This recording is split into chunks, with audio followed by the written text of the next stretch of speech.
Pourquoi il y a des gens qui sont résistants mentalement et pas moi?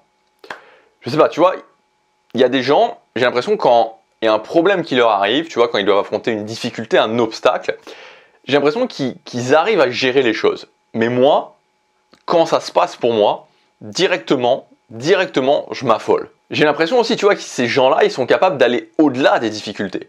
Tu vois, quand il y a du challenge, de la difficulté, quand il y a de la stagnation, etc., quand ils arrivent à aller au-delà.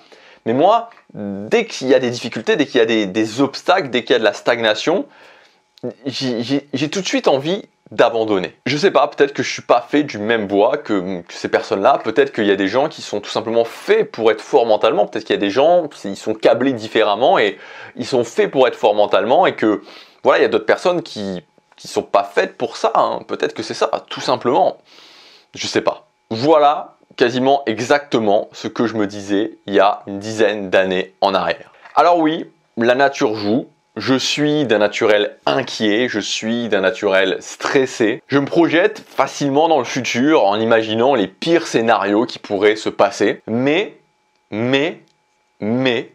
retiens bien ça, on peut tous améliorer sa force mentale. On peut tous avancer. La dernière fois, je me faisais cette réflexion parce que j'avais eu une journée challenging, assez challenging en termes de business. Mes émotions étaient quand même engagées, mais au final, quand j'ai regardé à la fin de la journée ce que j'avais fait, j'avais fait une journée quasiment normale en termes d'action. Je me suis pas mis sur mon canapé comme j'aurais fait il y a quelques années en arrière en commençant à réfléchir, en commençant à me poser plein de questions. Et là, je me suis dit, honnêtement, je suis content du travail accompli, ça paye de travailler sur son mental. Alors comment faire ? Je voudrais te montrer un schéma. Donc ce schéma, je te laisserai mettre sur pause si tu veux regarder plus en détail. Tu vois que voilà, il y a la résistance qui amène une stimulation, c'est la partie qui est hors de notre contrôle, et ensuite il y a une partie qui est sous ton contrôle. Et donc ton choix, la partie sous ton contrôle, c'est la réponse active ou la réponse passive. Et typiquement, la réponse active, donc la réponse que tu choisis de donner, ça va être une action appropriée.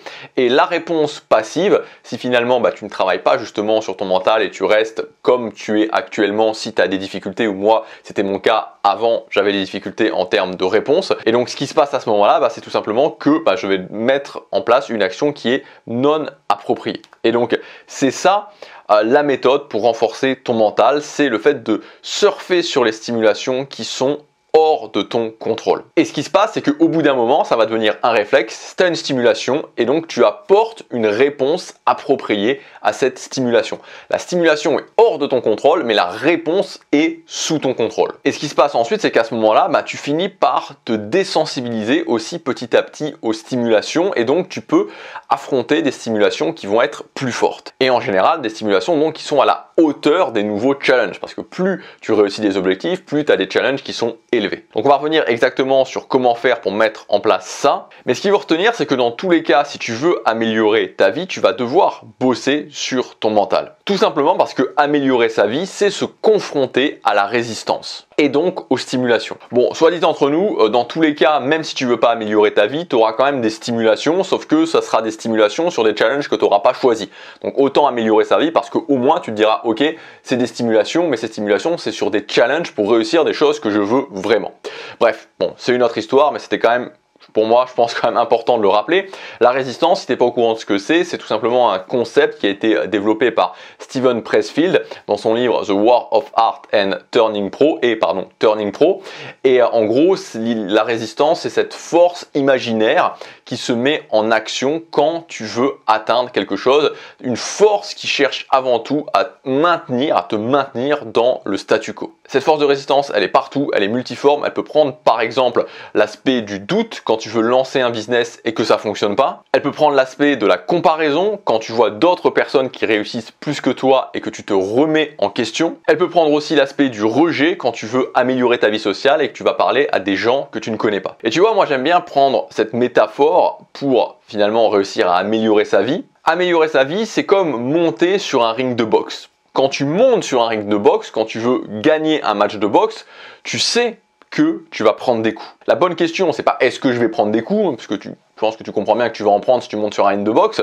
La bonne question, c'est comment je me prépare à encaisser ces coups. Par exemple, est-ce que tu portes des protections ou est-ce que tu y vas sans rien? Parce qu'évidemment, l'impact des coups ne va pas être du tout le même. Et c'est pareil dans la réalité, c'est-à-dire que se dire je vais améliorer ma vie en se disant je voudrais qu'il n'y ait pas d'obstacle, je voudrais qu'il n'y ait pas de difficulté, je voudrais qu'il n'y ait pas de problème, ça fonctionne pas. C'est comme monter sur un ring de boxe sans prendre des coups. Et donc finalement, ta force mentale, ça va être un petit peu les protections que tu vas porter. Et comme je te disais, plus tu t'améliores à faire ça, et plus tu peux ensuite affronter des adversaires qui sont plus forts, qui vont mettre des coups qui seront plus difficiles à encaisser, mais qui sera mieux préparé. Alors maintenant, comment mettre en place une réponse appropriée? L'idée, c'est tout simplement d'avoir des routines et de les appliquer. Parce qu'en fait, ce qu'il faut bien se rendre compte, c'est que c'est toujours plus ou moins le même type de stimulation que tu vas rencontrer. Par exemple, une peur forte, ou alors du doute, ou alors des pensées négatives. On peut prendre un exemple très concret avec quelque chose qui peut revenir chez tout le monde, c'est la stimulation qui est émotion forte.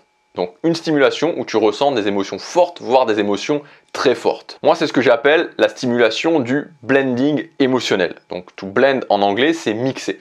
En gros, c'est l'idée que à certains moments, quand tu ressens des émotions qui sont vraiment fortes ou très fortes, ça dépend de la sensibilité personnelle de chaque personne aux émotions, tu vas blender avec tes émotions, c'est-à-dire que tu vas devenir ton émotion. Tes émotions prennent totalement le contrôle de toi et tu n'es plus en capacité d'avoir un raisonnement logique. Donc par exemple, tu rentres chez toi comme si de rien n'était et puis à ce moment-là, ta relation de couple te dit qu'elle veut se séparer et qu'elle part ce soir. Du coup, boum, grosse gifle émotionnelle et donc là, d'un coup, blending avec tes émotions, tu te mets sur le canapé, tu commences à regarder Netflix en mangeant des glaces. Alors je t'ai pris cet exemple qui est un petit peu un exemple extrême, ça pourrait être la même chose si par exemple on t'annonce que tu te fais virer, ça peut être avec des situations moins importantes, mais c'est pour te montrer concrètement ce qui peut se passer. Et donc là, il faut en revenir au schéma que je t'ai donné tout à l'heure, où tu as une stimulation et donc tu as la réponse passive et la réponse active. La réponse passive, c'est je suis sur le canapé, je mange des glaces et je regarde Netflix. Je rentre dans une espèce de vortex mental en me disant mais pourquoi ça m'est arrivé à moi, je comprends pas, j'ai rien fait pour ça, et ça continue comme ça sur les émotions, vortex mental, vortex mental, vortex mental. Et puis tu as la réponse active, et comme je te disais, une réponse active, ça se décide pas comme ça, tu vois, c'est pas sur le moment que tu vas improviser, il faut avoir des routines qui sont en place. Donc par exemple, une réponse active pour du blending émotionnel, ça va être ok, je prends 5 minutes, je laisse sortir, 5 ou 10 minutes, je laisse sortir, je m'énerve, je crie, je pleure, je hurle. Ensuite, une fois que j'ai fait ça, que j'ai laissé sortir pendant un temps très déterminé, je pratique une activité de désengagement émotionnel. Ensuite, une fois que je me suis désengagé émotionnellement, j'essaie de ramener mon état émotionnel le plus possible dans le positif. Et enfin, j'agis sur quelque chose de productif. Et dès que les émotions commencent à redéborder, à reprendre le contrôle de moi, je recommence avec l'étape numéro 1. Donc c'est important d'avoir des routines parce que, comme je te disais, premièrement, tu vas savoir ce qu'il faut faire, c'est-à-dire voilà, ça se paraît évident que si tu n'as pas des routines,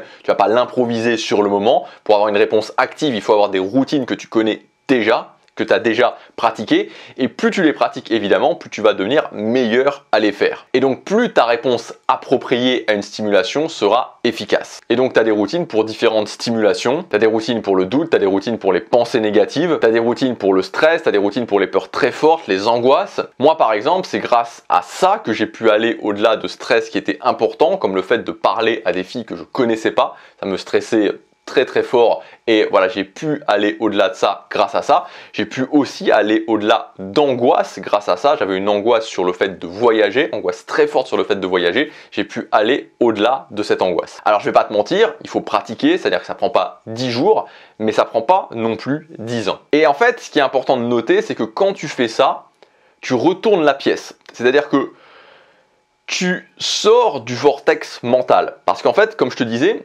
comme si tu reprends le schéma que je t'ai montré au début, quand tu as une résistance stimulation, quand tu es sur une réponse passive, ce qui va se passer, c'est que tu vas rentrer dans le vortex mental. Le vortex mental, c'est le fait de se dire mais pourquoi, mais qu'est-ce qui se passe, mais je comprends pas, tu vois que ça mouline comme ça et ça rend fou en fait. Le vortex mental, ça rend vraiment littéralement fou, enfin en tout cas, à défaut de rendre fou, ça épuise, ça te vide de ton énergie.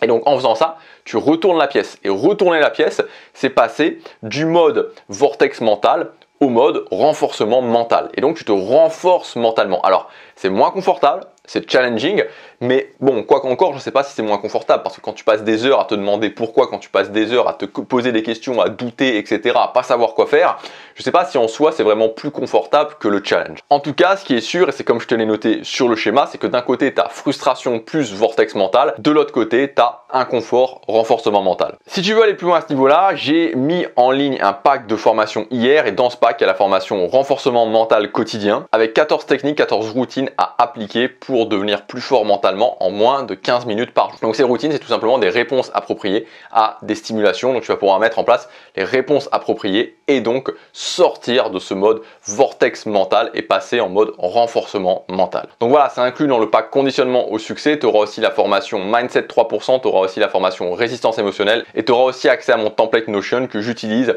pour justement voir les progrès que je fais en termes de mindset, en termes de renforcement mental, en termes de gestion de mes émotions. C'est inclus dedans. Tu as tous les détails dans le premier lien dans la description. Ce pack est disponible avec 498 € de réduction par rapport au prix catalogue et c'est valable jusque dimanche. Je te laisse regarder ça. C'est le premier lien. À tout de suite dans le pack. À demain pour la prochaine vidéo. Passe à l'action. Chaque jour compte.